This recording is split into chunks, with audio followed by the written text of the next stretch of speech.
케냐에서 있고요. 우리 지민호 목사님 안지 말씀했던 것처럼 몇 년 전부터 알았는데 제가 참 많이 좋아하고 존경하는 그런 분입니다. 목사님께서 부탁하셔서 한 걸음에 달려왔습니다. 앞으로 자주 뵐 수 있으면 좋겠는데 모르죠. 또 오늘 이후로 우리가 영원히 안 보게 될지도. 오늘 나눌 말씀은 열왕기상 4장의 말씀 30절 31절의 말씀 우리가 읽었는데 그 내용을 보면 이래요. 솔로몬은 지혜롭다. 근데 얼마나 지혜롭냐면 세상에서 가장 지혜로운데 에단과 헤만과 갈골과 다르다 보다 지혜롭다라고 했잖아요. 근데 사실 우리가 실질적으로 솔로몬의 지혜가 뭔지를 잘 모르는 것 같아요. 그냥 솔로몬은 지혜롭다까지만 아는데, 그리고 솔로몬의 지혜를 저에게도 주십시오라고 하는데 실질적으로 솔로몬의 지혜가 뭔지는 잘 모르거나 관심이 별로 없는 것도 같다는 생각이 드는 것이, 제가 여러분을 잘 모르는데 여러분을 질책하거나 또 여러분을 질책할 자격이 있는 사람이 아닌데 그냥 하나님의 말씀 앞에 서서 말하면 우리가 그만큼 하나님한테 관심이 없는 게 아닌가, 하나님의 말씀에 별로 관심이 없는 게 아닌가라는 생각이 들기도 해요. 예를 들어서 제가 여러분이 너무너무 사랑한다는 사람이 있는데 그 사람에 대한 어떠한 디테일을 알지 못한다면, 제가 지민호 목사님 너무 사랑합니다, 존경합니다 라고 하는데 지민호 목사님이 자녀가 몇 명인지, 지민호 목사님께서 사역하시는 교회 이름이 어딘지 뭐 이런 것도 하나도 모르면서 지민호 목사님을 사랑한다고 말하면 뻥이잖아요. 근데 여러분 하나님을 그렇게 아시나? 한번 고민해 보자고요. 나는 정말 하나님을 사랑한다고 하는데 하나님을 아는가? 아니 알려고 노력을 하고 있는가? 그렇게 말씀을 읽고 있는가? 솔로몬의 지혜가 그렇게 대단하다고 하는데 그러면 솔로몬의 지혜가 무엇인지에 대해서 우리가 고민을 해본 적이 있는가? 지금까지 만약에 고민한 적이 없다면 그건 분명히 회개해야 될 부분이고, 하나님께 지금까지 내가 사랑한다고 했던 것이 하나님을 능멸했던 이야기일 수도 있는 거잖아요. 여러분도 이제 아내가 있고 남편이 있으시겠지만 내가 아내를 너무너무 사랑한다고 하는데 그의 오늘의 행적이 별로 궁금하지 않다면, 그의 옛날의 과거의 행적이 궁금하지 않다면, 그의 가족사가 궁금하지 않다면 문제가 있는 거잖아요. 하나님을 사랑한다고 하는데 과연 우리는 그런가에 대해서 한번 이 시간에 오전 그리고 오후에 저한테 2번이나 시간을 주셨는데 한번 깊이 하나님 앞에 한번 서보는 시간이 되었으면 참 좋겠다는 생각이 듭니다. 우리가 하나님을 인격적으로 만났다는 얘기를 하잖아요. 인격적으로 만났다는 말이 과연 뭘까요? 인격적으로 만났다는 건 과연 뭘까? 여러분이 많이 쓰시는 말이에요. 그런데 인격적으로 만났다는 건 뭐냐면 이런 겁니다. 제가 어떤 꼬마아이가 있는데 2살짜리 3살짜리 아이한테 제가 너무너무 기쁜 소식에 대해서 얘기를 하면 얘는 무슨 말인지 잘 모르지요. 만약에 여기는 어떤 분께서, 청년들께서 좋은 회사에 취직을 하겠다고 칩시다. 삼성맨이 됐어요. 4살짜리 조카한테 가서 야 삼촌이 삼성에 취직하게 됐어. 그러면 4살짜리는 별로 기쁘지 않아요. 그게 뭐 하는 물건인지 모르거든요, 삼성이. 그러니까 그럼 새우깡을 여러 개 살 수 있는 거야 정도 수준으로 이해하는 거겠죠. 그런데 나이가 한 10살이 되거나 20살이 되거나 하는 사람한테 가서 내가 삼성에 취직하게 됐어 라고 한다면 같이 기쁨을 공유할 수 있겠죠. 그게 인격적인 만남이에요. 인격적인 만남은 뭐냐면 하나님과 기쁨이 공유되어지는 것, 하나님이 옳다는 것에 같이 옳아지는 것, 하나님이 슬퍼하는 것에 같이 슬퍼지는 것, 이것이 인격적인 만남이거든요. 우리가 오늘 찬양한 것 중에 마지막 찬양 중에 그랬잖아요. 아버지의 눈물이 있는 곳에 내 눈물이 있기를 원하고 아버지가 바라보는 곳을 나도 바라보기를 원한다. 그게 바로 인격적인 만남이에요. 근데 우리는 과연 그러냐는 거죠. 솔직히 말해서 우리는 내가 슬플 때 하나님도 슬프길 원하고 내가 바라보는 것을 하나님도 바라보길 원하잖아요. 그러니까 내가 기도 제목할 때 내가 자녀를 위해서 뭐를 위해서 기도하는 그곳에 하나님의 관심이 머물길 원하는 거지, 하나님의 관심이 머무는 곳에 내가 관심이 머물길 원하지 않는단 말입니다.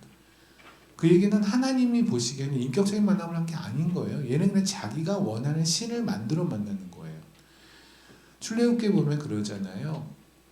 금송아지를 만들죠. 우리가 너무 잘 알고 있는 이야기입니다. 아마 여러분들 중에는 나는 그거랑 관계가 없어, 나는 우리 집에 이상한 우상을 만들어 산 적이 없어, 지금도 우리는 이렇게 예배당에 와서 예배를 드리고 있잖아 라고 하실지 모르는데 거기에 보면 어떠냐면 32장에 보면 1절에 그래요. 모세가 하나님에게 율법을 받기로 갔죠. 그런데 모세가 오기를 더디해요. 그냥 그 사람들이 원하는 시간에 모세가 내려오지 않아요. 그러니까 이들이 몸이 단 거예요. 그래서 아론한테 가서 우리가 신을 만들자라고 해서 금붙이를 만들어서 모아서 금송아지를 만들게 되죠. 우리가 우상을 섬기는다는 것은 여러분이 불상을 놓고 기도하거나 이런다는 얘기가 아니에요. 크리스찬 중에 그런 사람들이 어떻게 했어요? 그런 게 아니라 내가 원하는 기도를 내가 원하는 시간에 받고 싶을 때 내가 원하는 타이밍에 그 기도의 응답이 오기를 원하는데 그렇지 않는다면 우리는 안달이 나게 되죠. 그래서 우리는 여러 가지 몸짓을 하게 돼요. 그러면서 우리는 우상을 섬기게 될 가능성이 높아요. 다시 말하면 하나님이라는 우상을 섬기는 거예요. 그러니까 하나님이라는 이름은 똑같은데 하나님 입장에서 하나님이 아닌 거예요. 그래서 성경에 보면 그들이 우상을 만드는 이유는 자기 자신을 위하여 만든다고 하거든요. 그러니까 여러분이 하나님을 믿는 이유가 여러분 자신을 위해서 믿는다고 한다면 하나님이라는 우상을 만들고 있는 거예요. 우리는 하나님을 믿는 이유가 하나님을 위해서예요. 무슨 말씀이냐면 출애굽기에 보면 바로가 궁금해해요. 뭐를 궁금해하냐면 이 친구들은 왜 자꾸만 기어 나가려고 하냐는 거예요. 애굽에서. 기껏 나가봤자 광야로 나갈 수밖에 없잖아요. 그러니까 애굽에서 400년이 넘는 시간이었거든요. 성경에서 말했을 때 아브라함한테 하나님께서 400년 후에 너희의 자손들이 나간다고 말씀하셨고 그리고 모세를 통해서 나왔던 시간은 성경에서 430년 후에 나왔다고 얘기를 해요. 그러면 430년 동안 애굽에 머물렀다면 애굽이 고향이가 돼버린 거예요. 고향이잖아요. 그죠? 우리가 조선 왕조가 500년이에요. 400년의 시간은 어마어마한 시간이에요. 400년의 시간 동안 내 조상의 우리 할아버지가 계속 살았던 땅. 그렇다면 거기에서 아무리 애굽 사람들이 노예를 했을지라도 어쨌든 자기 수준에서의 영역이라는 게 있을 거 아니겠습니까? 뭐 소위 그냥 세상 말로 나발이라는 게 형성이 됐을 거 아니겠습니까? 그거를 박차고 지금 나간다는데 나가는 것이 어마어마하게 좋은 땅으로 가는 것도 아니고 광야로 나간다는 거예요. 모세도 알아요. 바로한테 얘기를 해요. 우리가 나가서 광야로 갈 거라고 얘기를 해요. 그러니까 바로는 이해를 못 하겠는 거예요. 아니 얘네가 나가서 뭐 좋은 데로 가면 좋겠는데 나가는데 기껏 광야를 갈 건데 왜 나가는 거야? 그래서 바로 물어봐요. 네가 왜 나가는 거니? 라고 바로가 물어보는데 하나님께서 그가 그렇게 질문할 걸 미리 아시고 나서 출애굽기 5장과 8장과 9장에 계속 이렇게 말씀하세요. 바로가 물어보거든. 애굽에 있는 히브리인들이 왜 나가냐고 물어보거든. 이렇게 대답해라. 그들이 광야에 가서 하나님에게 제사를 드리게 하기 위하여. 우리가 다 알다시피 애굽에서 출애굽을 한다는 것을 구원을 받았다는 걸 상징으로 이해하는 건 다 아시잖아요. 그죠? 우리가 구원을 받은 이유가 여러분이 좋은 아파트를 하나님이 사주기 위함이 아니에요. 여러분의 자녀가 수능 만점 만들기 위함이 아니에요. 성경에서는 내가 너를 구원한 이유가 너한테 예배를 받기 위함이에요. 다시 말하면 하나님이 우리를 구원하신 이유가 하나님을 위해서 구원했단 말입니다. 근데 우리는 나를 위해서 하나님이 구원했다고 생각하는 거예요. 하나님이 하나님을 위해서 구원을 하신 게 우리한테 이득인 거예요. 무슨 말이냐면 어머니가 산모가 잘 먹어야 애기한테 좋은 거죠. 하고 같은 거예요. 하나님은 하나님의 이름을 위하는 것이 우리를 위하는 거예요. 여기에 동의가 되는 사람들이 그리스도인들인데 우리는 지금 소위 기복신앙이라는 게 뭐냐면 하나님을 나를 위해서 믿는 거예요. 내 기도 제목을 들어주고 내 신간이 편하고 내가 원하는 화평과 내가 원하는 평안과 나의 마음의 어떤 편안한 잠잠한 그거를 위해서 그분이 존재한다고 생각하는 거예요. 하나님은 그래서 존재하는 게 아니에요. 그건 세상 잡신들이고 하나님은 하나님을 위해서 존재하세요. 하나님은 우리를 처음에 지으셨을 때 이사야서에서 그랬잖아요. 내가 너희를 지은 이유가 너에게 찬송과 찬양을 받기 위하여. 그리고 우리는 지어진 존재 자체가 하나님께 찬송과 찬양을 하기 위해서 지어졌는데 문제는 우리가 죄를 졌단 말이에요. 죄를 졌으니까 하나님은 죄랑 가까이 할 수가 없어요. 그러니까 하나님은 거기까지만 보면 창조를 실패하신 거예요. 창조의 목적을 이루지 못하세요. 생각해 보세요. 창조를 했어요. 그러니까 예를 들면 제가 만약에 이 거울을 만들었다면 거울이 여기 왜 있는 거예요? 뭐라고? 거울을 만들었어요. 그럼 거울을 만드는 얼굴을 보기 위함이 아니겠습니까? 근데 거울을 만들었는데 이 거울이 저를 비춰주질 못해요. 그렇다면 저는 이걸 만들기 실패한 거죠. 의자를 만든 이유는 앉기 위함인데 의자에 앉자마자 의자가 부서지면 그 의자를 만든 사람은 실패한 거예요. 하나님은 현지스코가 어땠냐면 아담과 하나가 죄를 질 때까지만 해도 하나님이 실패하셨어요. 왜냐하면 찬양과 찬송을 받기 위해서 지으셨는데 얘네가 죄를 지어버렸거든요. 그럼 얘네가 아무리 해도 찬양과 찬송을 올릴 수 없어요. 왜냐면 얘네 입에서 죄 냄새밖에 안 나오니까. 예배라는 건 하나님과의 입맞춤으로 생각하시면 될 것 같아요. 처음에 아담한테 코에다가 기운을 넣어주시는 그 모양이 바로 예배를 받으시는 모양이거든요. 그러니까 이런 거죠. 입에서 더러운 냄새가 나는 사람하고 입맞춤을 할 사람은 없잖아요. 우리 몸에서 나는 죄 냄새는 세상에서 나오는 그런 입냄새 정도 수준이 아니거든요. 하나님은 우리하고 입맞춤할 수 없어요. 그런데 하나님은 우리에게 예배를 받기 위해서 지으셨는데 근데 우리가 죄를 지었으니까 예배를 못 받으시면 하나님은 실패하신 거잖아요. 근데 하나님은 실패하실 리가 없죠. 그래서 처음에 우리를 짓기 전부터 예수님이 예정되어 있는 거예요. 얘네가 지어지면 마치 우리가 아기를 낳으면 얘네가 좀 있으면은 걷는다고 그러다가 넘어지고 할 걸 다 알잖아요. 그죠? 그래서 애들이 처음에 걷기 시작하면 무슨 쿠션도 깔아놓고 하잖아요. 무릎 안 다치게 하려고. 똑같아요. 하나님은 창조주시고 완벽하신데 그분이 만드는 피조물은 피조물이에요. 창조주가 아니에요. 그 얘기는 불완전하다는 얘기죠. 불완전하다는 얘기는 하나님이 원하는 수준으로 살아갈 수가 없다는 거죠. 그리고 얘네는 죄를 질 수밖에 없어요. 그게 창조 전에 하나님이 이미 알고 있는 사실이에요. 그러면 하나님은 예배를 받기 위해서 지으시는데 얘네가 예배를 받지 못하게 이상한 죄를 질 거라는 걸 뻔히 아세요. 그럼 이 부분을 해결을 하셔야 창조를 하실 수 있는 거잖아요. 그렇죠? 이 부분이 해결이 안 되면 하나님은 창조해놓고 실패하는 거니까. 그래서 예수님이 태초 전에 세상을 만들어지기 전에 예수님이 십자가에 달려 죽으시기 결정을 하세요. 세 분 하나님께서.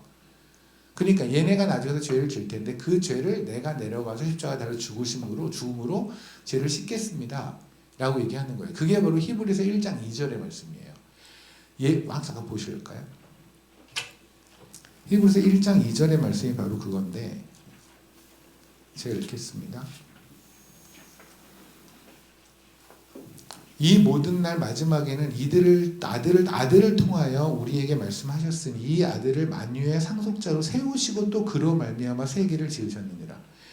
예수 그리스도를 아들을 만유의 상속자로 주님으로 우리의 주 십자가에서 죽으심으로 우리의 주님이 되셨잖아요. 그렇게 하심으로 다 결정하시고 세상을 창조하셨다고요.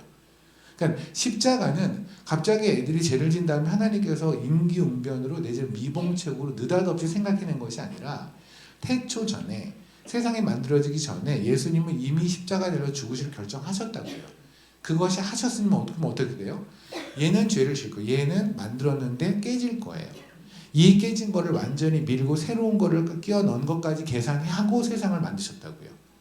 아멘.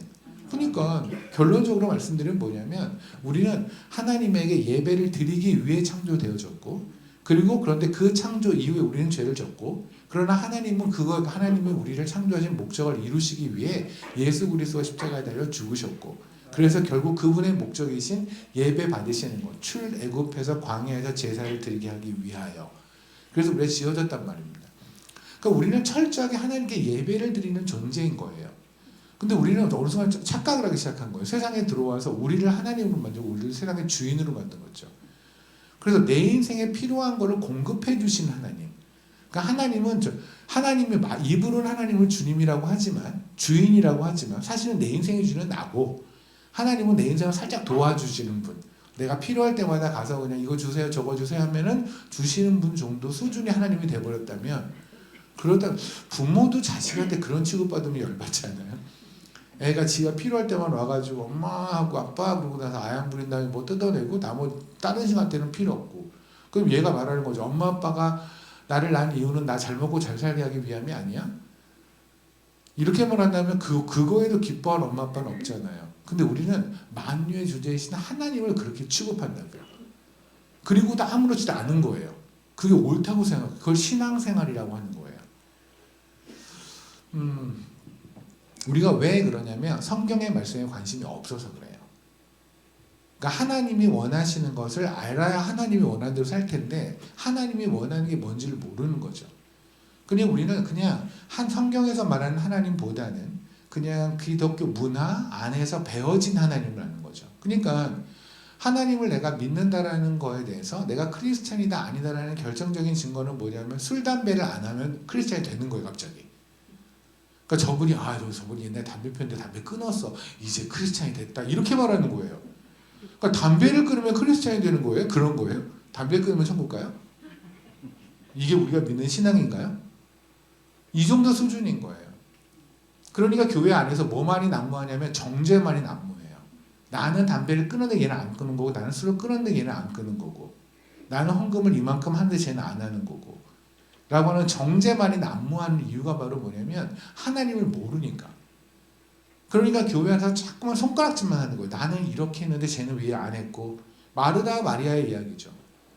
내가 정말로 어떻게 해서 구원을 받았는지를 알면 그러면 하나님한테 예배드리는 이 자체가 얼마나 영광이고 특권인지를 알아요.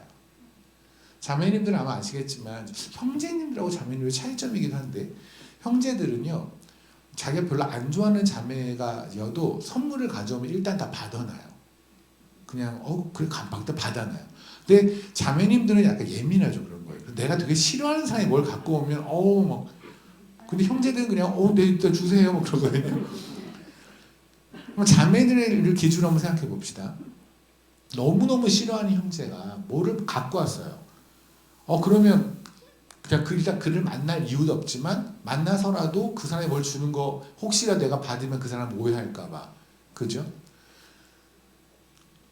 그러면 어떤 형제 입장에서는 내가 너무너무 좋아하는 자매한테 뭘 갖다 줬는데 그 자매가 너무 기쁜 마음으로 받을 때는 이거 뭔가 시작이 될 것 같은 감이 착 오는 거잖아요. 그죠? 하나님한테 우리가 어떤 재물을 드렸어요. 하나님에게 우리에게 시간을 드렸어요. 헌신을 했어요. 근데 하나님이 받으셨어요. 그 얘기는 뭐예요?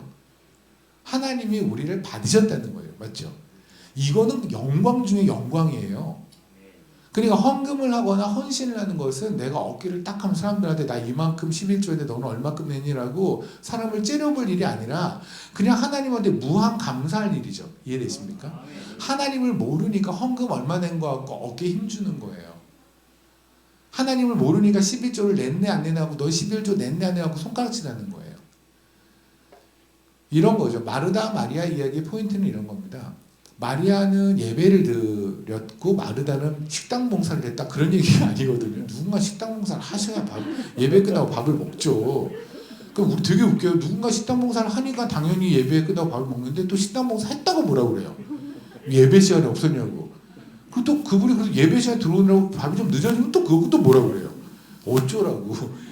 마르다 마리아에겐 그 얘기가 아니에요. 우리가 뭐 어떤 집회하거나 집에서 있을 때 마르다처럼 일만 하지 말고 와서 빨리 말씀 들으세요 이러거든요. 또 그럼 배고프면 또 뭐라고 하고.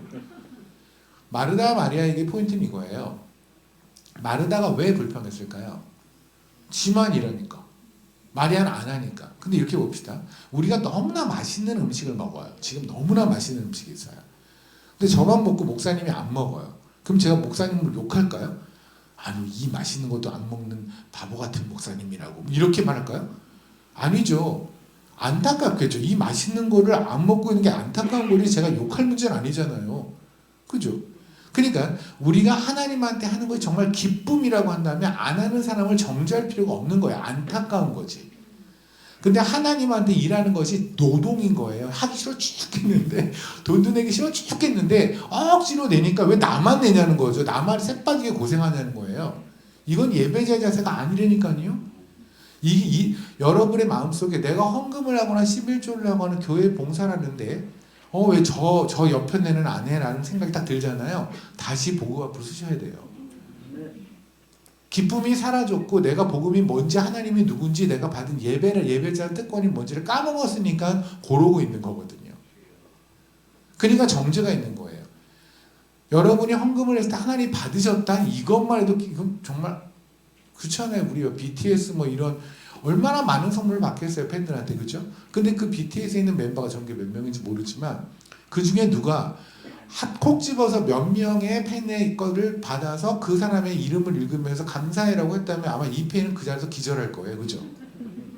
하나님이 여러분을 받으셨다면 그게 10,000원이든 5,000원이든 여러분이 1시간이든 하루든 그걸 받으셨다면 그것만으로 기절할 노릇 아니에요? 근데 왜 불평해요?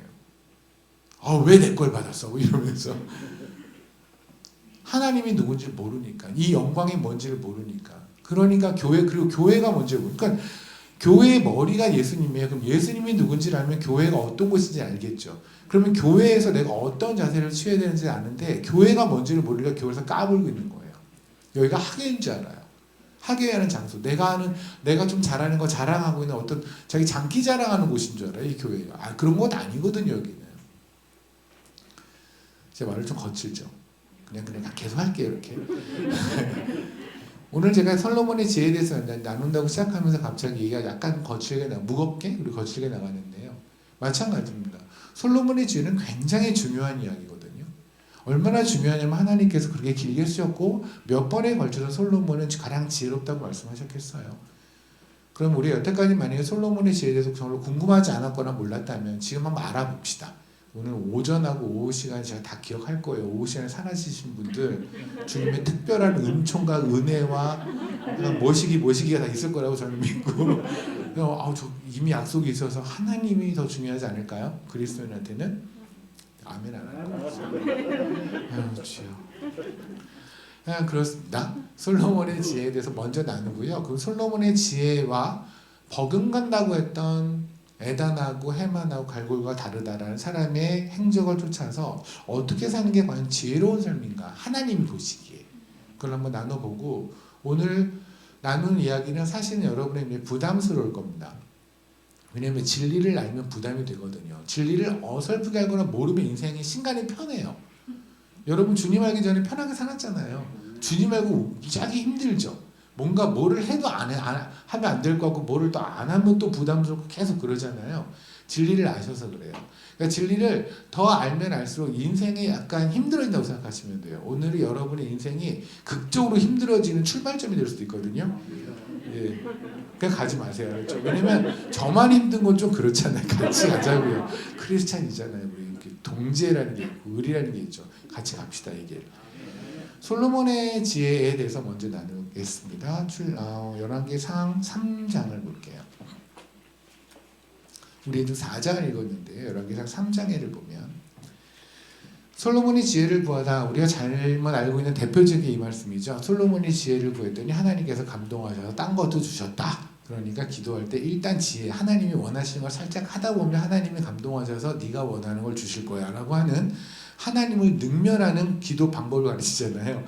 세상에 만약에 제가 제 딸한테 야 엄마는 일단 엄마 예쁘다고 그러고 되게 어려 보인다고 그러면 엄마 일단 기분 좋아하거든. 그러면 엄마 뭐든지 해줘. 그러니까 일단 그렇게 시작해.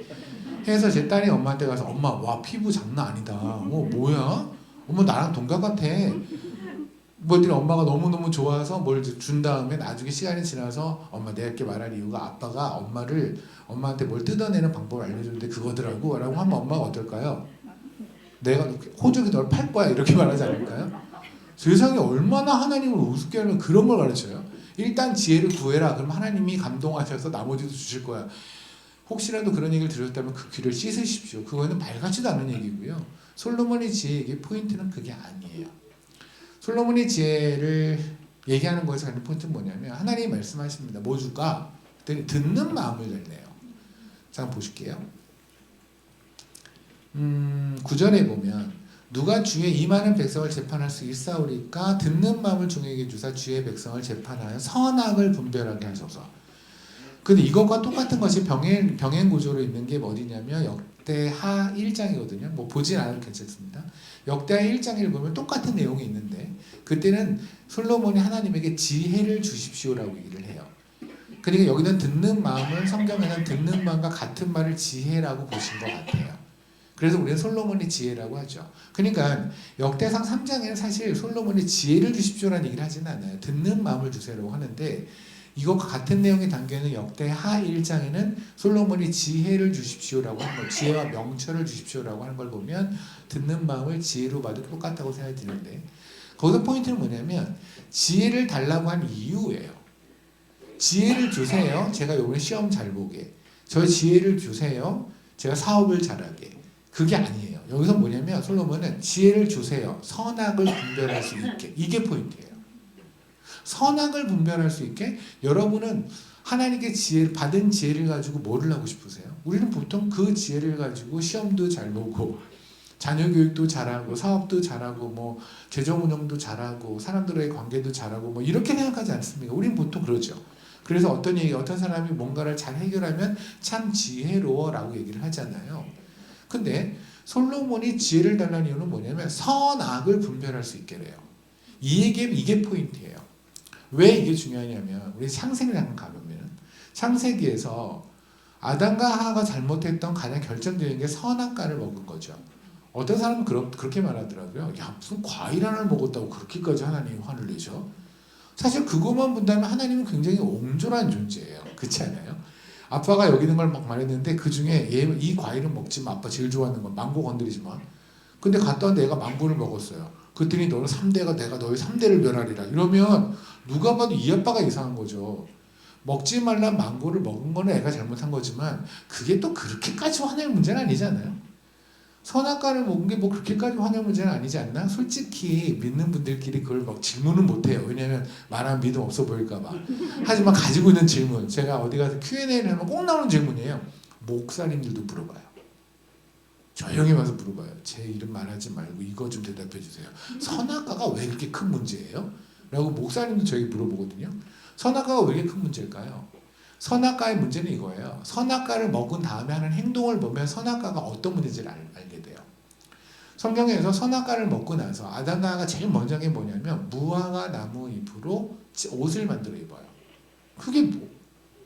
아니 벌거벗었으니까 옷만 옷 입는 건 당연한 거 아니야? 이게 현재 우리들의 개념으로는 그게 맞아요. 다시 봅시다. 우리가 아기가 있는데 가끔 엄마들이 아기를 그냥 벌거벗은 상태로 내버릴 때가 있죠. 시원하게 통풍돼야 되고 뭐 땀띠 나고 뭐 이럴 수 있으니까. 애가 지금 한 뭐 6개월 됐다고 칩시다. 애를 그냥 기저귀도 다 빼버리고 벌거벗고 놔뒀어요. 왜요? 엄마가 그렇게 해야 얘가 더 좋으니까. 맞죠? 엄마한테 아빠한테 있어 그게 선한 거죠. 아이한테 선하게 하는 거예요. 근데 6개월 된 아이가 갑자기 눈을 탁 뜨더니 엄마 이건 아니지. 나 지금 나 창피해서 못 살겠다. 옆에 얘가 나 보잖아. 엄마 빨리 덮어. 이러면 어떨까요? 일단 첫 번째 6개월 된 아이가 말을 하는 것 때문에 놀라기도 하겠지만 가장 놀라운 건 뭐냐면 아니 엄마 아빠가 옳다고 한 건데 왜 네가 틀렸다고 그래? 우리 부모하고 자식 간의 갈등이라는 게 바로 그런 거죠. 애들이요. 어느 순간에 죄성에 빵 하고 튀어나올 때가 언제냐면 이제 조금 컸다고 모르겠어요. 유치원쯤 되나요? 그전에는 엄마가 입혀준 대로 입어요. 아무리 웃긴 거여도 엄마가 지가 좋은 거 입어요. 땡땡이 말도 안 되는 거. 애를 달마시안을 만들어놔도 얘가 지가 달마시안 된지도 모르고 막 입고 다녀요. 근데 어느 순간 얘가 유치원을 가고 뭐 이러면 정신을 차리게 되잖아요. 인간이 정신 차릴 때 시작할 때부터 죄성이 이제 폭발하거든요. 정신 차릴 때부터 엄마한테 가서 엄마 내가 달마시안이야.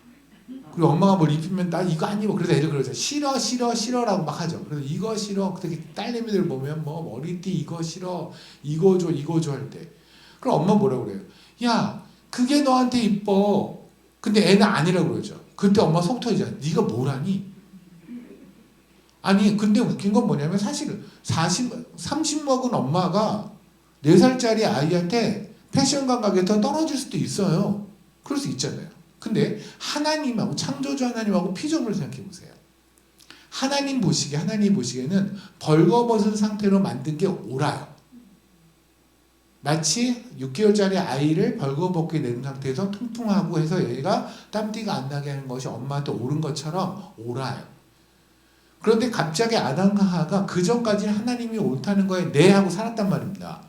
근데 선악과를 딱 먹고 나서 뭐를 했냐면 무화과 나무 잎으로 옷을 만들어요. 무슨 말인지 아세요? 하나님이 틀렸다는 얘기예요.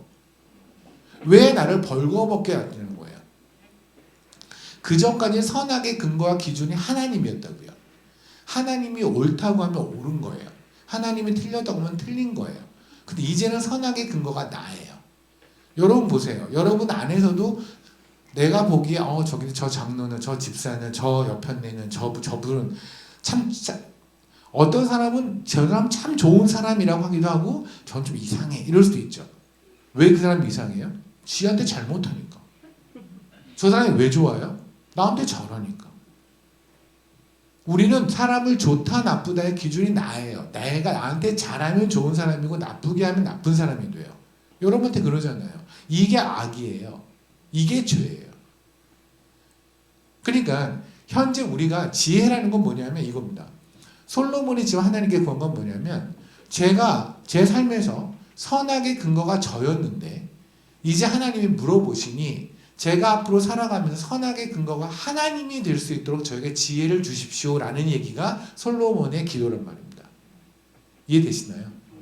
그러니까 우리가 하나님을 만나기 전에 저는 하나님 만나기 전에 입시학원을 했었거든요. 저는 38살에 처음으로 교회를 갔어요. 38살 이전에 교회를 가본 적이 없는 사람이에요. 그러니까 저도 입시학원을 했으니까 당연히 뭐 세상의 그냥 가치로 살았겠죠. 그러니까 저한테 좋은 건 뭐냐면 나한테 돈을 많이 가져오는 학생이 좋은 거고 학원비를 안 내는 애는 악의 축인 거고 학원비를 계속해서 안 내면서 얼굴 이러고 다니는 학부모는 악의 축 중에서도 아주 그냥 대단히 나쁜 사람인 거고 그러지 않겠습니까? 근데 하나님을 만나고 이제 악과 선의 개념이 달라졌단 말입니다. 물론 지금도 헷갈릴 때가 많이 있고 저의 감정적으로 저의 무엇으로 살아가는 경우가 많이 있지만 정신을 차려서 하나님과 기도하고 하나님께 기도하고 하나님이 주시는 능력으로 살다 보면 뭐 자주는 아니지만 가끔이라도 하나님이 원하시는 선과 하나님이 원하시는 선으로 살려고 애쓰고 하나님이 싫어하는 악으로 살지 않으려고 또 하게 되는 것 같아요. 여러분도 마찬가지죠. 지혜는 뭐냐면 듣는 마음이라는 건 뭐냐면 솔로몬이 하는 게 하나님의 마음을 듣는 것. 하나님이 옳다고 하는 것을 옳다는 것에 알려면 들어야 될 거 아닙니까? 그래서 솔로몬이 말한 듣는 마음이 바로 지혜라고 한다면 지혜는 하나님의 마음을 알게 하는 것. 이게 지혜예요. 이해되세요? 그러니까 우리가 세상살이에 필요한 어떤 처세술을 알려주는 그런 지혜가 아니라 하나님이 말씀하시는 지혜는 하나님의 마음을 알게 하는 것. 근데 하나님의 마음을 알게 하는 건 과연 무엇일까요? 여러분이 지금 하나님의 마음을 어렴풋이라도 아는 경우 있죠. 가끔가다 하나님 마음 너무 아프시겠다 이럴 때 있잖아요. 그죠? 하나님이 지금 너무 기쁘시겠다 이런 생각이 들 때가 있죠. 그 얘기는 하나님의 마음을 우리가 어렴풋이라도 아는 경우가 있다는 얘기예요. 그 전까지는 몰랐다가 갑자기 하나님의 마음을 알게 된 이유가 뭐냐면 잠언서 8장을 보면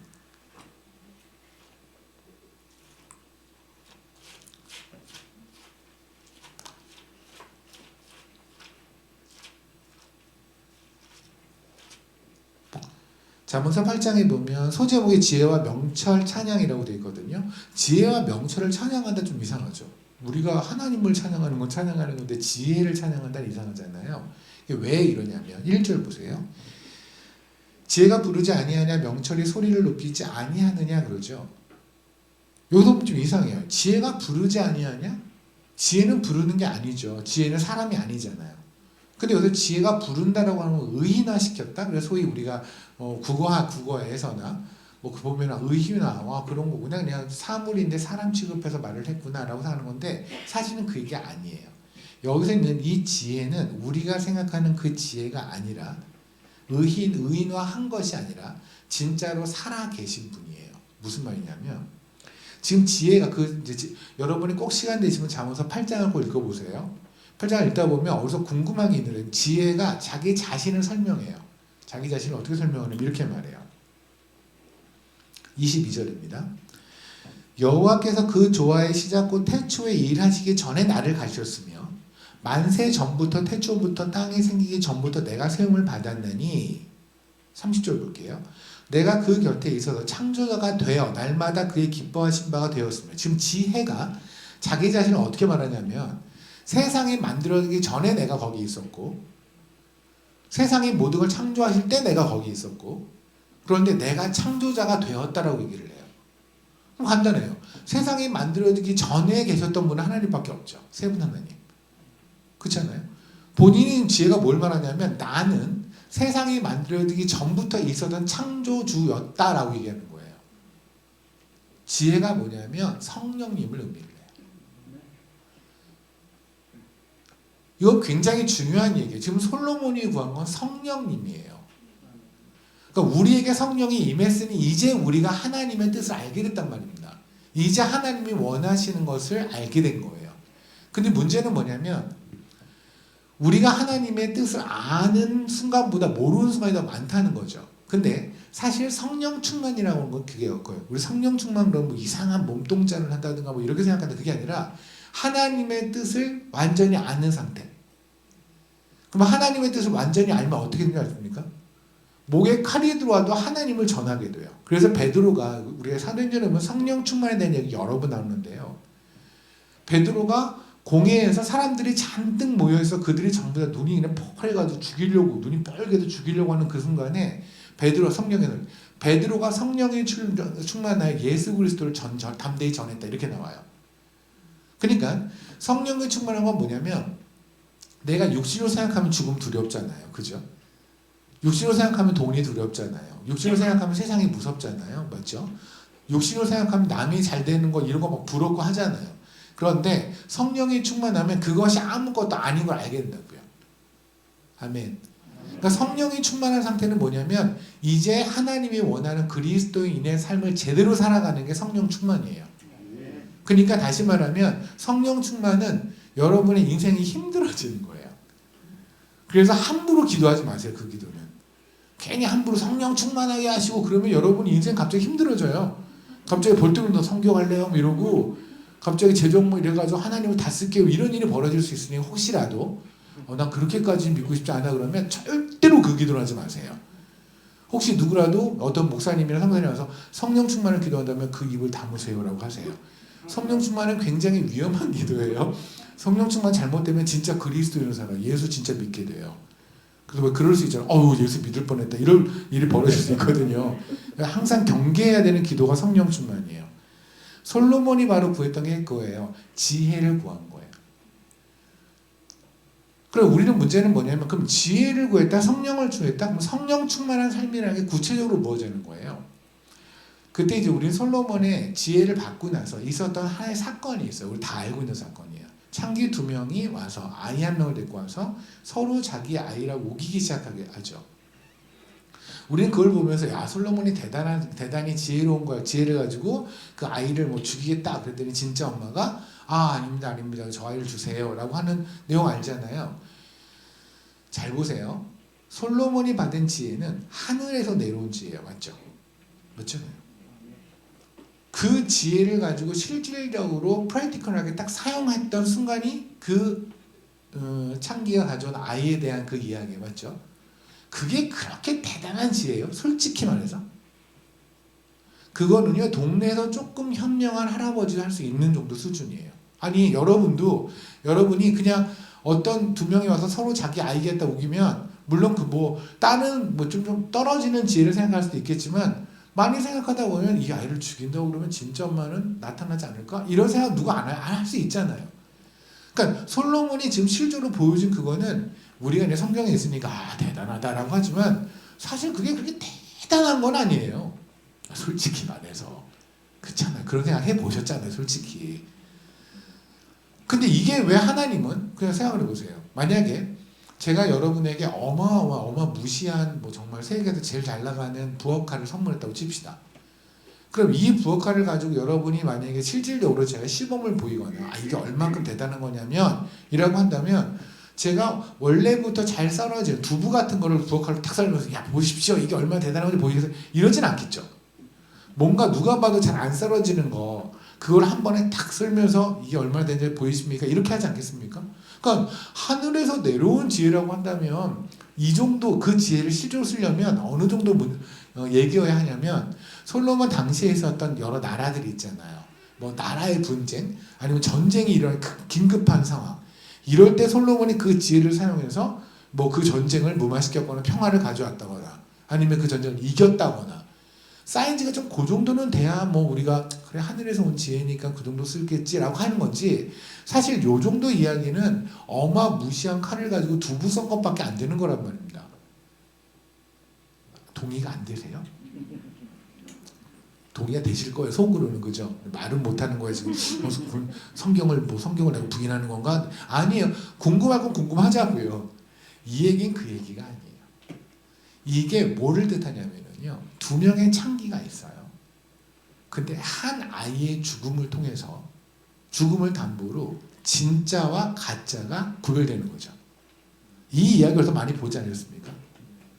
두 명의 죄인이 있어요. 세상에서 가장 더러운 두 명이 있어요.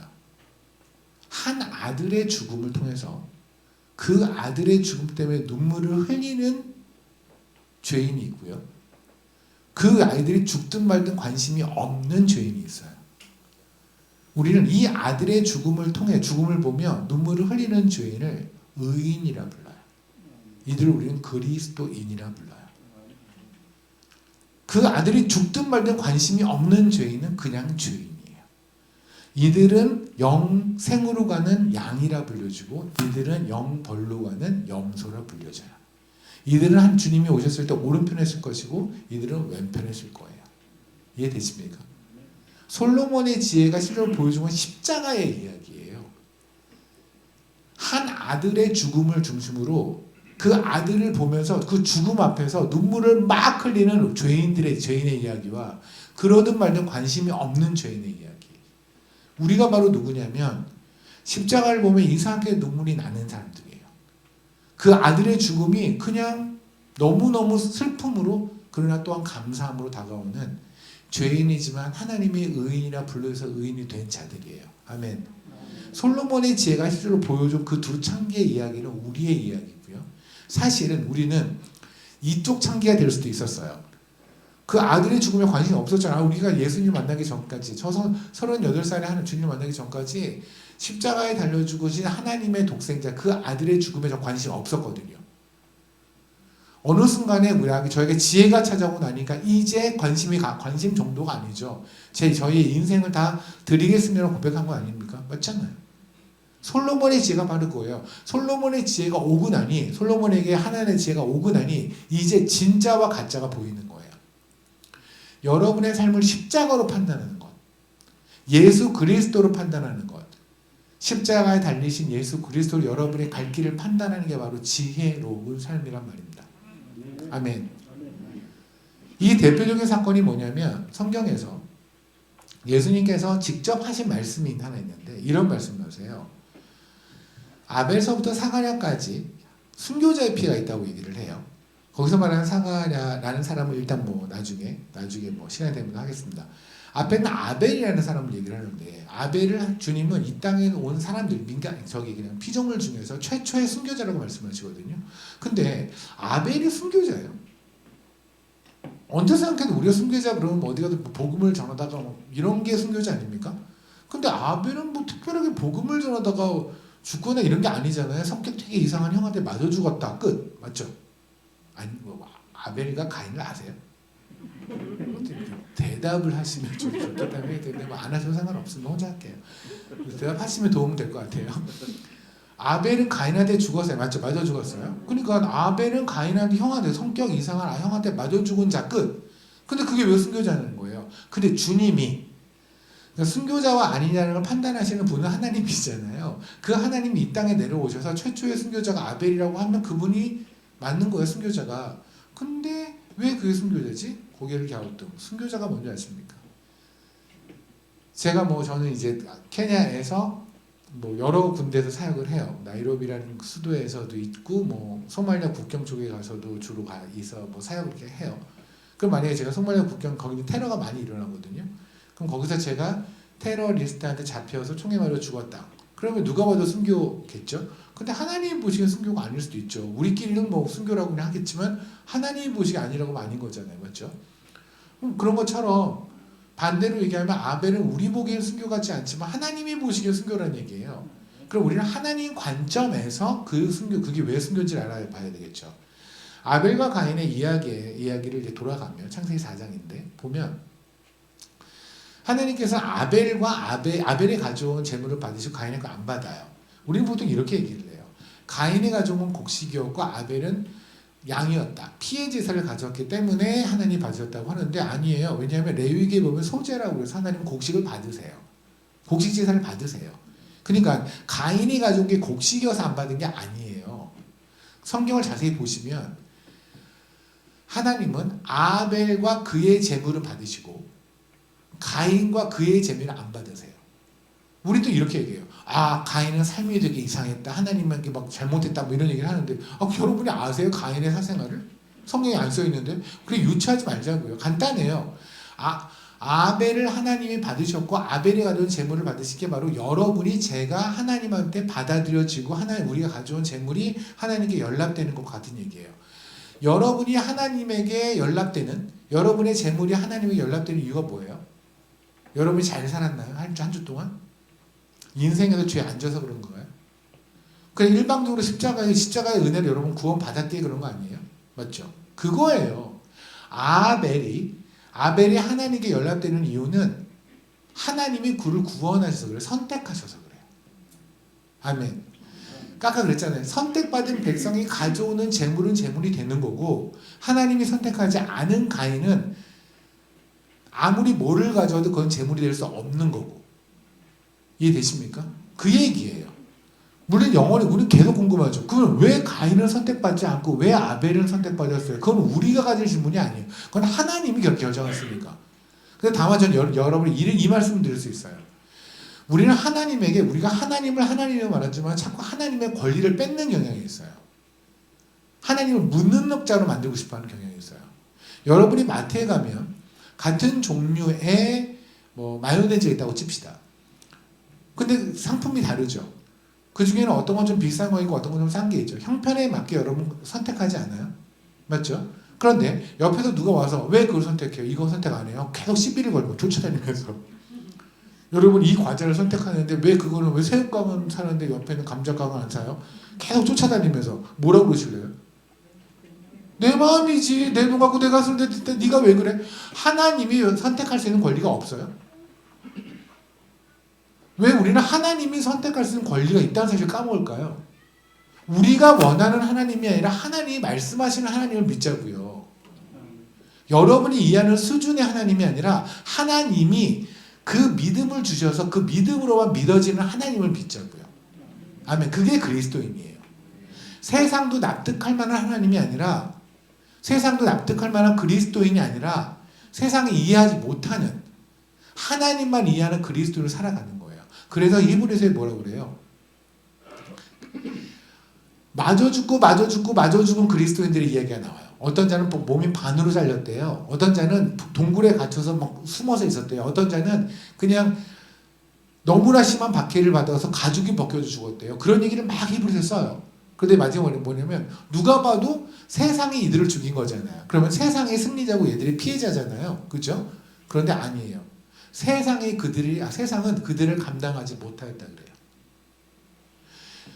여러분을 세상에 박해하는 이유가, 그리스도인을 박해하는 이유는요, 단 우리가 약해서가 아니에요. 우리를 감당하지 못해서 그래요. 여러분 왜 강아지들이 막 짖는 이유가 뭔지 아십니까? 쫄아서 그래요. 큰 개들은 그렇게 안 짖어요. 이래요. 지들이 이길 걸 아니까. 조그만 거들이 깡깡깡깡깡깡 그러죠. 왜요? 좀 이상 그냥 한 번에 밟힐 걸 아니까 지들이. 세상이 왜 그렇게 짖는 줄 아십니까? 왜 그리스도인 잡아먹으려고 하는 줄 아세요? 질 걸 아니까. 진 걸 아니까. 아벨하고 가인의 이야기 바로 그거예요. 하나님이 선택한 백성이고 아닌 백성이 있어요. 마치 말라기에 보면 하나님은 뱃속에 있을 때 야곱을 이미 사랑하고 에사는 이미 미워했다고 하고 다 같은 얘기죠. 그럼 봅시다.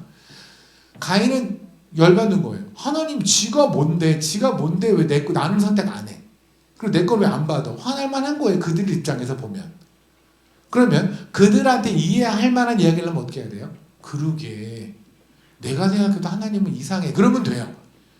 그러면 가인도 되게 좋아요. 왜? 우리 그런 거 있잖아요. 누군가 이렇게 되게 싫을 때 갑자기 그 사람, 만약에 여기 있는 자매님께서 이 사람을 싫어하는데 제가 와서 이 사람 이상하죠. 그럼 우리는 진짜 영원한 친구가 돼요.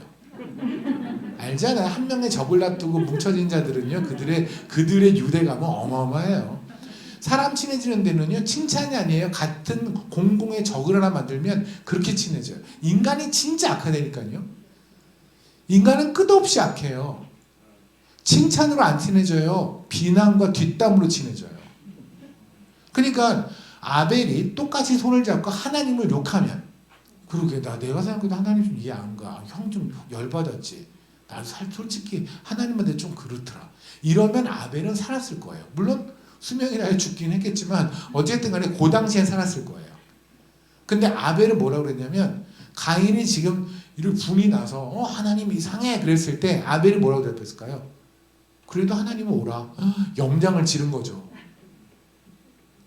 가인이 물어봤겠죠, 아벨한테. 너 뭐라고? 하나님은 그래도 옳지. 가인이 아벨을 죽인 이유는 뭐냐면 하나님이 옳다고 해서. 그래서 죽고 나니 하나님 뭐라고 하면 얘가 순교자라는 거예요. 여러분이 오늘의 삶에서 우리 모두가 순교자로 살아야 하는데 그 순교자로 사는 건 다른 게 아니에요. 하나님이 옳으심을 말하면 돼요. 어디다가 여러분의 친척 중 여러분의 주변에 이런 말을 해요. 야, 예수 믿고 네 인생 봐봐. 예수 믿고 네가 지금 사는 게 네가 하나님 믿는다며. 하나님이 네 아버지라며. 근데 왜 네가 왜 그 꼬라지로 살아? 그때 같이 하나님 저의 꼬라지를 좀 펴주시고 이러면 안 된다. 그게 아니라 그러면 가인한테 손잡은 거예요. 그게 아니라 하나님이 이게 가장 옳으신가 보지. 왜 그걸 설득하려고 하냐고요.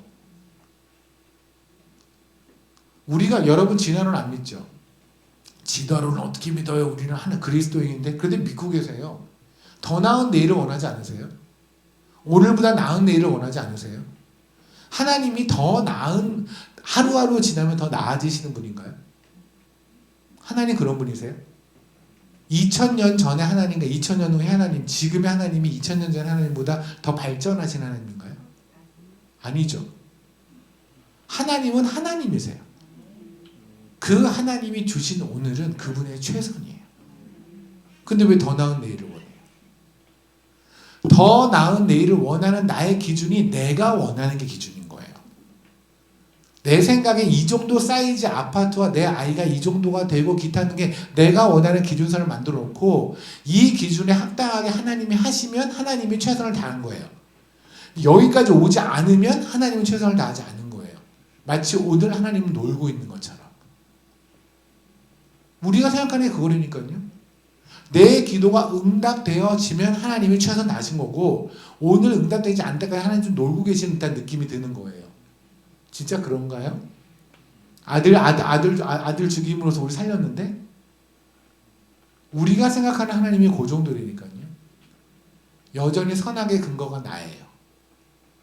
그러니 우리는 세상에서 네 사는 꼬라지를 말아라고 하면 우리가 세상이 설득할 만한 삶을 살기 위해서 하나님에게 쫄라요. 하나님 저에게 이걸 주시고 저걸 주시고 저걸 주시고 저도 그냥 그래야 또 하나님이 제가 옷도 잘 입고 잘 입고 먹는 거 잘 먹어야 하나님이 체면을 쓰죠. 왜 그게 하나님이 체면을 쓰는 거예요?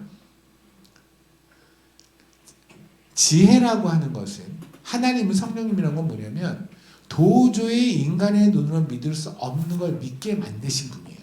아멘. 그 믿음을 가지고 왜 세상에 이해하는 수준으로 살려고 하냐고요. 저희 형들이 있거든요. 제가 이제 3형제 중에 막내인데 형들은 믿지 않아요. 안타깝게도. 형들은 세상으로 보면 참 잘 나가요. 한 명은 신한금융그룹의 부사장이에요. 한 명은 대한민국에서 넘버 1, 2 되는 건축가예요. 아마 여러분이 아는 연예인 중에 뭐 정우성, 뭐 원빈 이런 사람들 집 지어준 사람이에요. 어마어마한 사람이에요.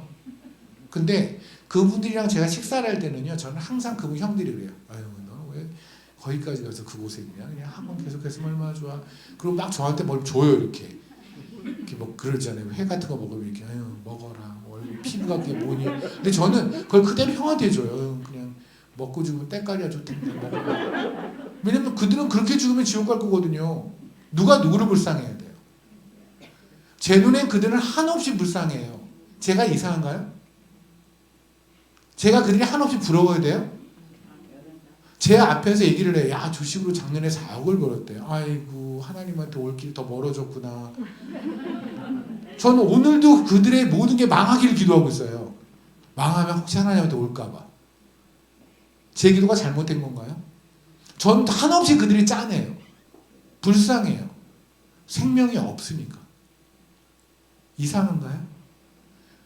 제가 이상하다고 보면 여러분이 받은 하나님한테 받았다고 하는 그 믿음의 이상이 있는 거예요, 지금.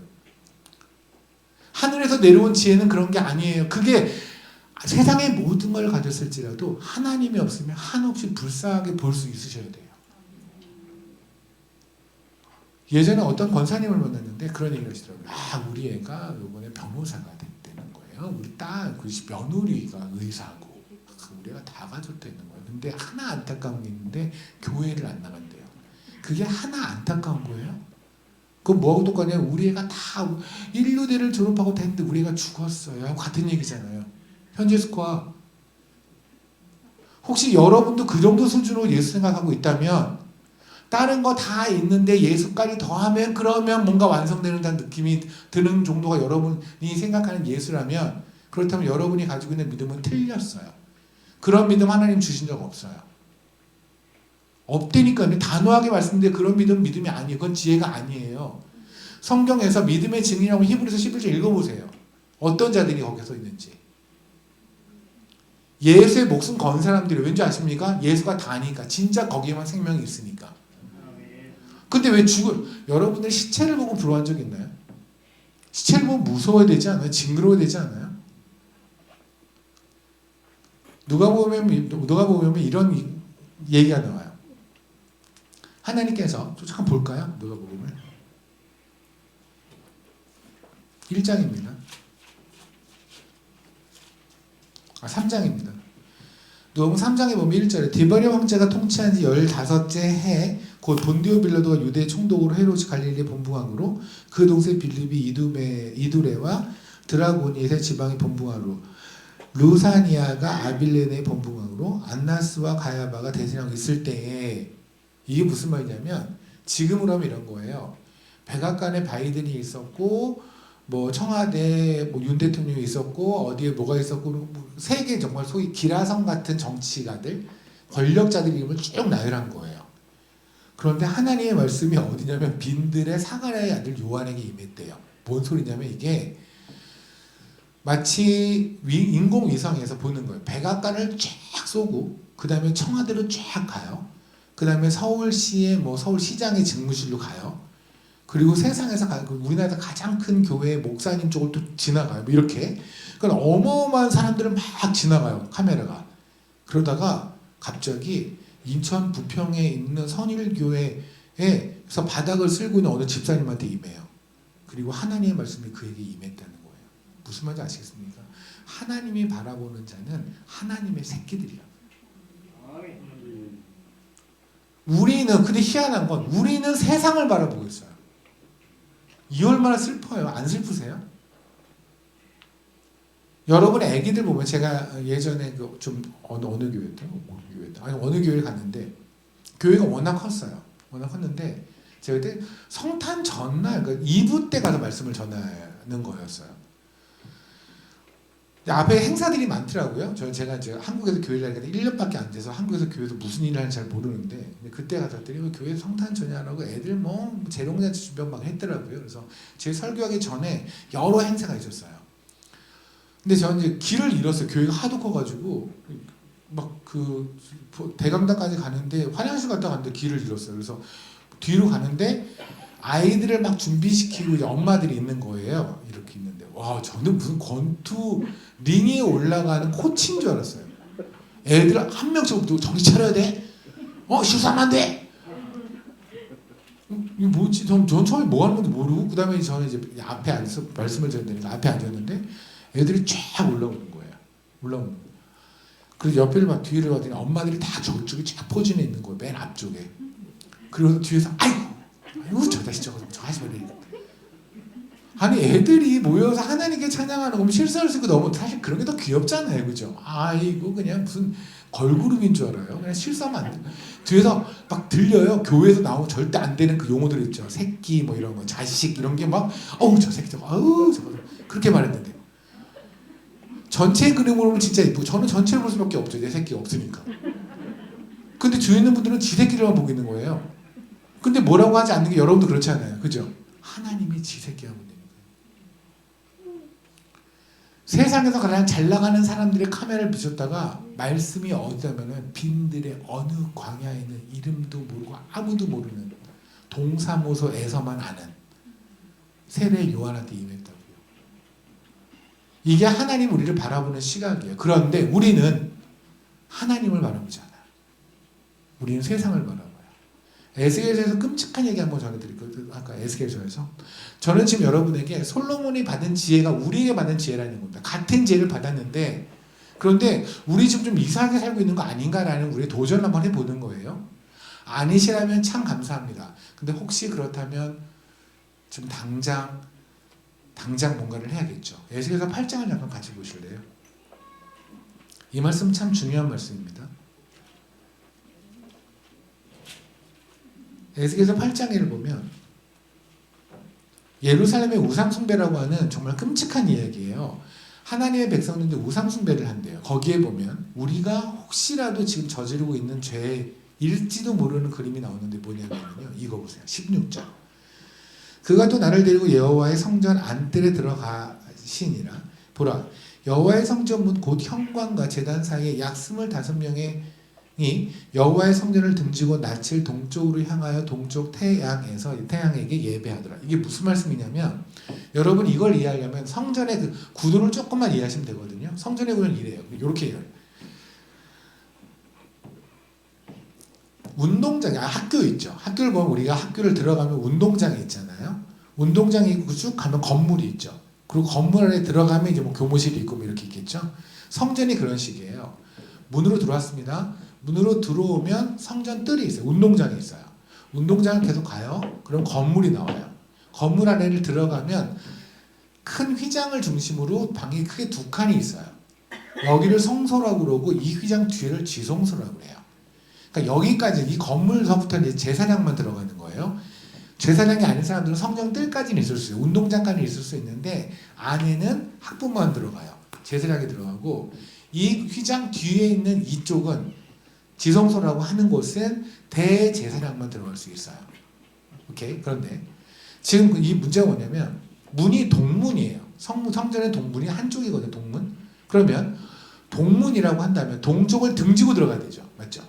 동쪽을 등지고 들어가야 성전으로 들어가는 거예요. 이렇게. 그러니까 지성소하고 모든 건 방향은 뭐냐면 서쪽으로 있는 거예요. 동쪽을 등져야 돼요.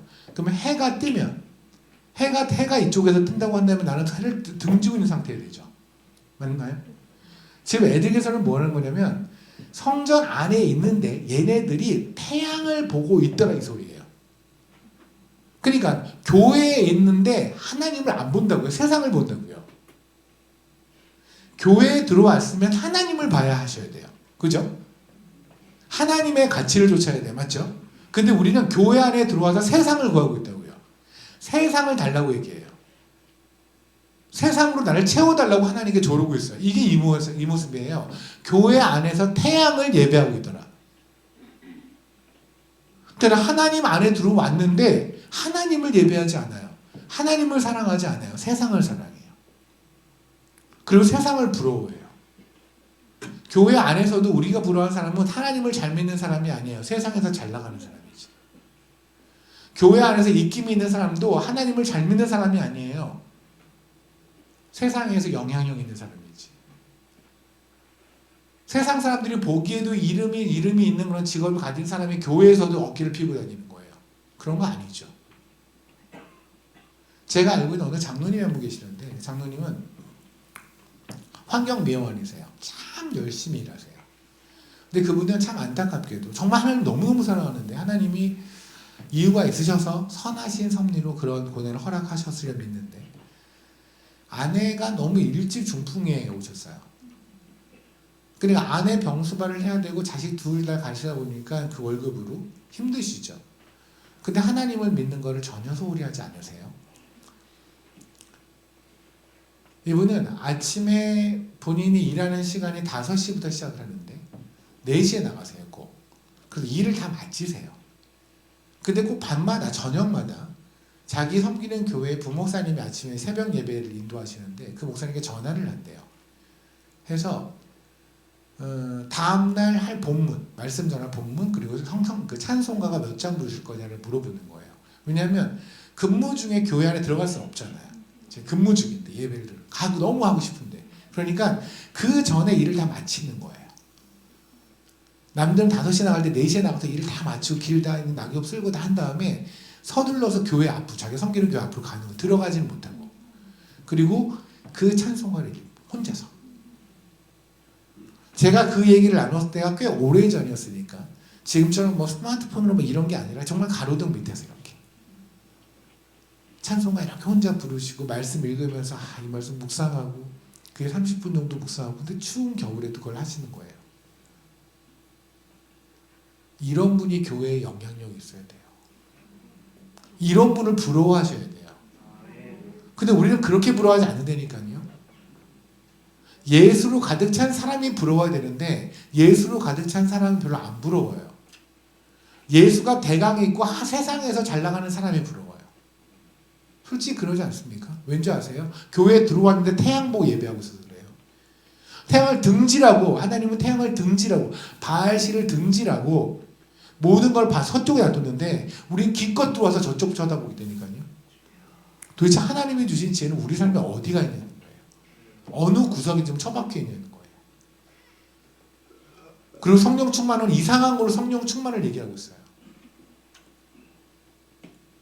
혹시 우리 지금 현재 우리가 그런 상태가 아닌가 한번 여러분에서 한번 짚어보았으면 좋겠습니다. 마지막 한마디만 하고 오전 예배 오전 설교 끝낼게요. 제가 지난번에 케냐에서 오기 전에 작년이었네요. 마살란이라는 곳은 이제 소말리아 국경 쪽에 있어요. 저희가 베이스 나이로비에 있는데 소말리아 국경 쪽에, 그러니까 여기가 소말리아 국경이면 소말리아 국경에 2시간 떨어져 있는 곳에 저희가 크리스찬 스쿨을 하고 있어요. 그러니까 크리스찬 학교를 하고 있는데 거기 제가 지금 11년째 가고 있거든요. 거기는 갈 때 제가 거기 그 교회 학교에서 교회 이자라는 곳에 교회를 갈 때는 유서를 써놓고 가야 돼요. 유서를 항상 써놓고 가요. 그래서 책상에 유서를 올려놓고 왜냐면 갔다 못 들어올 수 있어요. 왜냐면 가서 워낙 테러리스트들이 많고 또 특히나 제가 그렇게 유명한 사람도 아닌데 그들이 왜 저를 알지 모르지만 저를 알아요. 그래서 언제나 죽인다는 걸 막 공공연하게 소문을 퍼뜨리고 있기 때문에 뭐 가면 못 들어올 수 있기 때문에. 근데 하루는 이제 제가 거기 그러다 뭐 항상 사는 건 아니에요. 3, 4개월, 1년에 3, 4개월 거기 머무는데 하루 갔어요. 도착을 했어요. 근데 거기 워낙 더워요. 뭐 45도 막 이래요. 그래서 거기 가면 그냥 참 아름다운 게 하나도 없는 곳이에요. 사막이에요. 그냥 사막. 물도 없고 전기도 없고 그냥 있는 건 박쥐하고 바퀴벌레, 뱀 뭐 이런 것밖에 없어요. 바퀴벌레는 뭐 조금 귀여운 거니까. 근데 우리 바퀴벌레 물진 않거든요. 근데 뱀 얘네들은 정갈 이런 애들은 좀 무니까. 어쨌든 도자기네 가포라고 하는 목사님인데 제가 11년 전에 갔을 때는 청년이었는데 이제 어느 막 커서 이제 교회 목사님인데 거기 교회가 거기는 군부대 안에 있어요. 군부대 밖에 교회를 세울 수 없어요. 왜냐면 세우면 언제 폭탄이 날라올지 모르니까. 그래서 군부대 안에 교회가 있거든요. 군부대 굉장히 커요. 큰 군부대 안에 이제 있어요. 가포 목사님이라고 연락이 온 거예요. 저는 거기서 다 파파라고 부르는데 파파. 너 언제 어떻게 하느냐? 딴 게 아니라 어저께 교회 성도 한 명이 소천을 하셨다는 거예요. 거기가 99%가 다 무슬림이고 한 1%도 안 되죠. 뭐 0. 몇 프로가 크리스찬이 있는데 소천을 하셨대요. 저런 눈의 이름이 히리베라고 해서 제가 아는 분이니까 그렇구나. 그럼 장례는 어떻게 하니? 그랬더니 그것 때문에 상해라고 전화를 한 거예요. 장례를 어떻게 했으면 좋겠냐는 거예요. 뭘 어떻게 해? 아프리카는 이렇게 장례식이 거의 축제 분위기처럼 뭐 춤추고 막 이러거든요. 근데 오늘 찬양할 때 저 혼자 몸을 흔들다 그냥 말았는데 저 이제 아프리카에서 찬양하는 게 익숙하니까 여기서 아프리카에서 여기 왔다 갔다 우리 막 춤추고 막 돌아다니고 막 그래요. 근데 오늘 얌전하셔서 그냥 저도 가만히 있는 거 애써서 얌전했습니다. 다음에 한번 제가 더 오면 그때는 제가 제 모습을 보여드릴게요. 근데 거기는 장례식도 그러거든요. 근데 그렇게 하기에는 다 무슬림이잖아요. 그러니까 저희가 크리스찬들이 그런 장례식을 했을 때 무슬림들이 자극을 받아서 무슨 일 할지 모르거든요. 저는 거기서 실질적으로 성경에 나오는 것처럼 돌 맞아서 피 터지고 막 이러거든요. 몇 년 전까지만 해도. 지금은 안 그런데. 그러니까 가포 목사님 물어본 거 그렇게 해야겠느냐. 그러니까 제가 없었으면은 아마 그냥 조용히 장례했을 텐데 이제 꼰대가 온 거죠. 그러니까 물어봤는데 제가 우리 그런 고민 안 하기로 했잖아. 그냥 하던 대로 하자. 그래서 했어요. 그래서 밖에다 스피커도 갖다 놓고 찬양 밖에서 다 부르고 하기로 했어요. 제가 이제 그날 설교를 해야 되는 거예요. 이제 메인 설교를 해야 되는 거고. 도착해서 갔더니 다른 곳에서 목사님이 다른 지역에 사시는 목사님들이 몇 분이 오셨어요. 근데 전부 다 어떻게 말하냐면 거기가 스와일료로 하나님이 문구라고 하거든요. 문구. 예수 그리스도는 예수는 예수라고 해요. 스와일료도 예수라고 해요. 예수란 말을 절대 안 하고 얘기를 하는 거예요. 문구. 왜냐하면 무슬림들의 알라도 하나님이거든요. 알라가 하나님이라는 뜻이에요. 영어로 하면 가시예요. 그러니까 문구라고 말하면 저희가 한 30명의 크리스찬이면 나머지는 500명이 뒤에 쫙 있는 거예요. 기회가 되면 제가 사진을 보여드리면 좋겠는데, 그러니까 뒤에 무슬림들이 쫙 있고 하얀색 옷을 입은 무슬림들이 있고 30명도 크리스찬이 모여 있는 가운데. 그러니까 이제 여기서 문구 그러면 이슬람 무슬림들도 괜찮은 거예요. 어차피 알라라고 하는 거랑 같은 거니까. 근데 그 의도가 너무 보이는 거죠. 왜냐면 교회 같았으면 당연히 예수라고 했을 텐데 예수라는 얘기를 딱 빼고 하나님이라고만 하는 거예요. 하나님이라는 얘기가 틀리지는 않지만 의도가 어쨌든 이제 3명의 목사님이 나와서 짧게 하시고 제가 이제 예배 말씀에 들어갔어요. 저희 엘토토 저희 미니스트리에 있는 그 선교사님 네이빗이라고 하는 선교사 그분들 그 친구 저는 10년 정도 꼬마였을 때부터 있었는데 지금 벌써 컸어요. 설교 통역을 시키고 이제 저는 설교를 하는데 제가 이제 그랬어요. 그때 관이 앞에 있는데 이 관 안에 우리는 언젠가 다 들어갈 거다. 여러분도 저 다 들어갈 거다. 이때 되면 여러분이 가지고 있는 어떤 거기다 유목민들이니까 양이나 소나 염소가 여러분을 지켜주지 못한다. 더불어 여러분이 믿는 알라도 여러분을 지키지 못한다. 옆에는 이 친구가 이제 통역을 하는데 이걸 통역하면 돌이 날라올 거예요. 그러니까 막 저를 계속 보면서 정말 통역해요? 이런 얼굴이고 저는 너 통역 안 하면 나한테 맞아준 게 먼저다. 이제 눈으로 쳐다보고 이 친구 통역을 했죠. 그리고 나서 했어요. 당연히 그러면서 이제 예수밖에 답이 없다고 그러니까 뒤는 무슬림들이 웅성 난리가 난 거예요. 저는 왜 안 쫄겠어요? 저도 제 입을 꼬매고 싶었어요. 하나님 이건 아니지 않아요? 그날 어쨌든 다 끝나고 장례식이 끝나고 돌아왔거든요. 집에 와서 엉엉 울었어요. 진짜 엉엉 울었어요. 그걸 하나님께 말했어요. 하나님 저 다음에 이거 하려면 또 못할 것 같아요. 제가 오후에 그렇게 말한 저의 그 얘기를 무색하게 만들게 하나님이 또 하신 일이 최근에 여기 오기 바로 얼마 전에 있었던 일이 있었는데 비슷한 경우인데 저는 거기에서 어찌 보면 지금 여러분을 못 볼 수도 있었던 상황이거든요. 그들이 500명에도 그냥 돌 요만한 하나씩 던져서 죽는 거니까. 전 지혜로운 건가요? 멍청한 건가요? 세상에서 보면 저는 그렇게 멍청한 인간이 없는 거죠. 근데 혹시 여러분 들으면서 그래 저렇게 사는 게 지혜로운 거지라는 생각이 드셨죠? 그랬잖아요. 왜냐하면 여러분 안에 들어있는 분들이 있으신 분이 성령님이 맞아서 그래요. 우리에겐 갈림길이 있단 말입니다. 늘상. 이렇게 하면 좀 편해요. 이렇게 하면 불편해요. 이건 싫어요. 이건 좋아요. 육신으로는 이게 나아요. 수많은 핑계가 있어요. 이렇게 하면 세상 사람들이 지혜롭다고 얘기를 해요. 근데 세상이 말하는 지혜로운 삶을 쫓아가면 하나님과 멀어져요. 고린도전서 1장에 있잖아요. 십자가의 도가 멸망하는 자에게는 그리도 바보 같은 지혜. 우리에게 임한 그 지혜, 성령님이 그 분을 쫓아가는 우리가 됐으면 좋겠습니다. 저희가 정신병원 사역을 예전에 했는데 정신병원에서 제일 불쌍한 자가 누군지 아십니까? 덜 미친 자예요. 정신이 왔다 갔다 하는 사람. 그러니까 이 사람이 그냥 미쳐있으면 괜찮아요. 미쳐있으면 다 미친 거니까. 근데 정신이 돌아오면 미치는 거예요. 내가 왜 이런 미친놈들 사이에 내가 있는 거야? 교회에서 제일 불쌍한 사람이 누군지 아세요? 정신이 오락가락하는 사람이에요. 그냥 제대로 미칩시다. 아멘. 제대로 예수 믿읍시다. 정신 차려지면 옆에서 정신 차리지 마시라고 하세요. 이 사람 정신 차려서 조금 세상 쫓아가려면 그러지 마시라고 하세요. 여기는 그냥 미친 사람만, 예수한테 미친 사람만 있는 곳이에요. 그러라고 하늘에서 지혜 내려주셨잖아요. 그러라고 이 좁은 곳에, 이 더러운 곳에 하늘의 하나님 성령님이 사신대잖아요. 그렇게 살았으면 좋겠습니다.